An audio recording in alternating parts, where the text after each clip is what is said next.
वर्तमान समय में संस्कार तो सब धीरे धीरे समाप्त होते ही चले जा रहे हैं। एक विवाह संस्कार है, पाणी ग्रहण संस्कार। उस पाणी ग्रहण संस्कार भी इस समय अशास्त्रीय विधि से हो रहा है।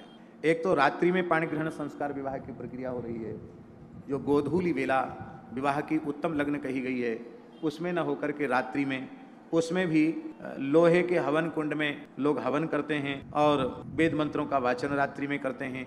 ऋग्वेद में स्वामी जी की जगह लिखा है, ननक्तम नो छिष्टे प्रब्रूयात ब्रह्म राशि। ननक्तम अर्धरात्रि में, रात्रि के समय, और उच्छिष्ट माने भोजन करने के बाद वेद मंत्रोच्चारण न करें, क्योंकि ये साक्षात ब्रह्म राशि। और वाल्मीकि रामायण के सुंदरकांड में लिखा है कि हनुमान जी सीता जी की खोज में जब घर घर में राक्षसों के सीतान्वेषण के लिए विचरण कर रहे थे, तो लिखा है कि ब्रह्म राक्षसों के घर में अर्धरात्रि के समय उन्होंने वेद घोष सुना। वो आधी रात कोई वेद पाठ कर रहे हैं। अब रुद्राभिषेक आदि में 4 प्रहर की पूजा में तो वो शास्त्र विहित है, लेकिन विवाह जैसे संस्कार तो उत्तम शुभ लग्न में, स्थिर लग्न में हो, वही अच्छा है। फिर लोहे के हवन कुंड में ना हो, विधिवत स्थंडिल वेदी का निर्माण अथवा शास्त्रीय विधि से यज्ञ वेदी का निर्माण हो।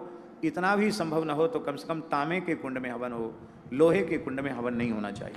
और फिर जो वर होता है वो कोट पैंट मोजा और जूता पहन करके मंडप तक घुसा चला जाता है, और फिर उसमें वो जूता भी नहीं खोलता, जूता मंडप के नीचे जाके खोलते तो खोलते हैं। और तो क्या उस व्यक्ति को जो पूजन की योग्यता ही नहीं रखता है, क्या उसे पूजन में बैठना चाहिए?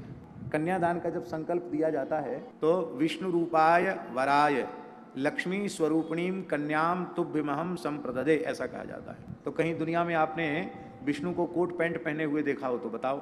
देखा आपने कहीं? लक्ष्मी जी को सलवार कुर्ता पहने हुए देखा हो तो बताओ? सूट बूट पहने लक्ष्मी जी को देखा हो तो बताओ? तो कहने का आशय हमारा ये है कि आप ब्याह बारात में चाहे जो वेशभूषा बनाओ, वो तो बात आप हमारी मानेंगे नहीं, लेकिन कम से कम पाणी ग्रहण संस्कार के समय पवित्र होकर के भारतीय वेशभूषा धारण करके ही विवाह मंडप में प्रवेश करें और बड़ी श्रद्धा पूर्वक देवताओं का अर्चन पूजन करें, तो आपका दाम्पत्य जीवन सुखी होगा। देवताओं के तिरस्कार से दाम्पत्य जीवन में भी सुख शांति नहीं रह सकती।